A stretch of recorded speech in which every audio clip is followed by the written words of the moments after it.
नमस्कार।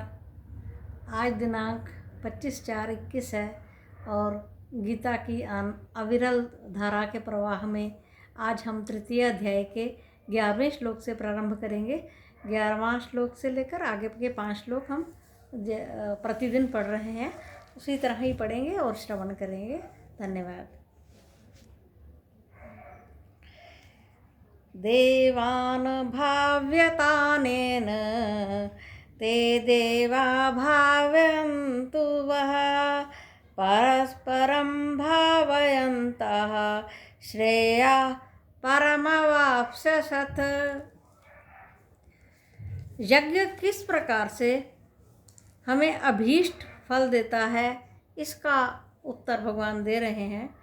इस यज्ञ के द्वारा तुम लोग देवताओं को हविर भाग अर्थात घृताहुति देकर संवर्धन करो, घी की आहुति देकर संवर्धन करो, बढ़ाओ।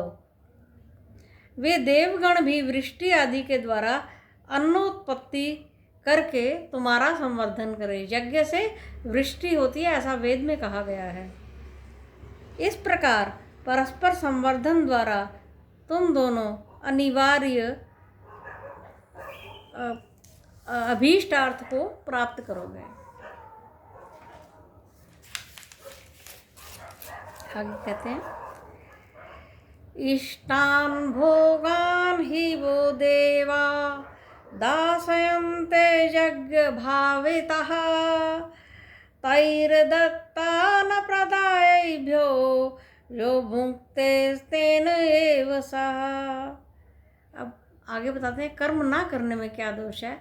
यदि यज्ञ आदि कर्म नहीं करते हैं तो क्या समझना चाहिए। यज्ञ आदि द्वारा संवर्धित होकर वृष्टि होती है और वृष्टि से अभीष्ट भोग प्रदान हमें प्राप्त होते हैं, अन्न आदि की उत्पत्ति होती है। अतएव देवताओं द्वारा किए गए अन्न आदि को, पंच यज्ञ आदि को देवताओं को ना देकर जो भोग करता है वो स्तेन कहा है, चोर का है।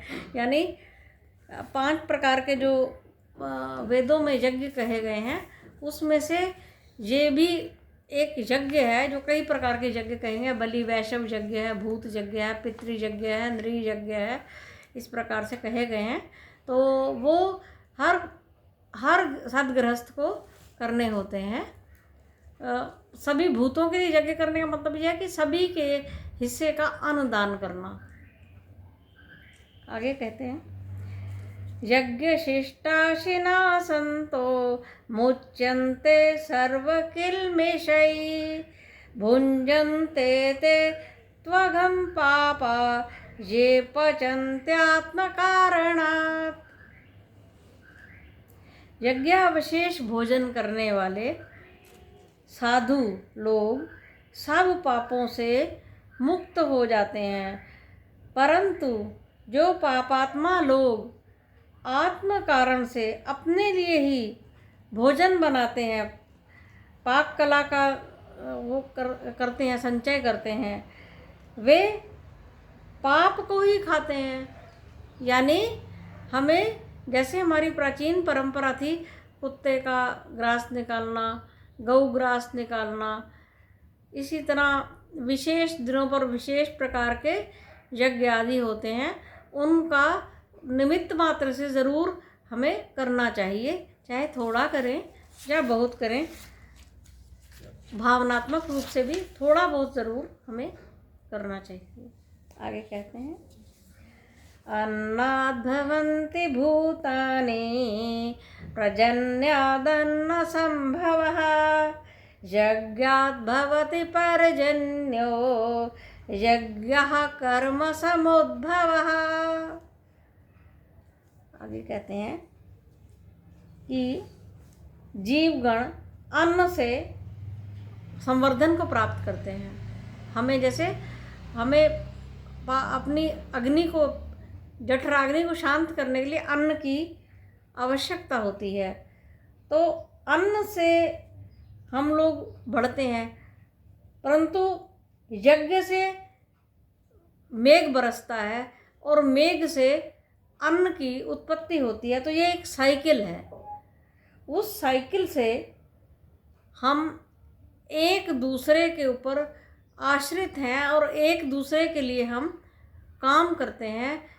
सारी प्रकृति आपस में गुथी हुई है। हम जीव मात्र के लिए हम करते हैं तो जीव भी हमारे लिए काम करते हैं। ऐसा नहीं है कि सभी में ब्रह्म व्याप्त है। वो अपने स्तर पर, अपने लेवल पर हमें अपनी सेवाएं दे रहा है। ये कहने का अभिप्राय है। यदि हम किसी की सेवा ग्रहण करते हैं तो हमें बदले में उसके लिए भी करना चाहिए। तो ये भगवान ने जो हाथ पैर दिए हैं ये कर्म में नियोजित करने चाहिए और मन को प्रभु में लगाए रखना चाहिए। कर्मं ब्रह्मोद्भवं विद्धि ब्रह्माक्षर समुद्भवं तस्मात् सर्वगतं ब्रह्म नित्य यज्ञे प्रतिष्ठितम्। कर्म वेद से उत्पन्न होता है। ब्रह्म परमात्मा से उद्भूत जानो। अतएव सर्वत्र अवस्थित सर्वार्थ प्रकाशक पर ब्रह्म यज्ञ में सर्वदा प्रतिष्ठित रहते हैं।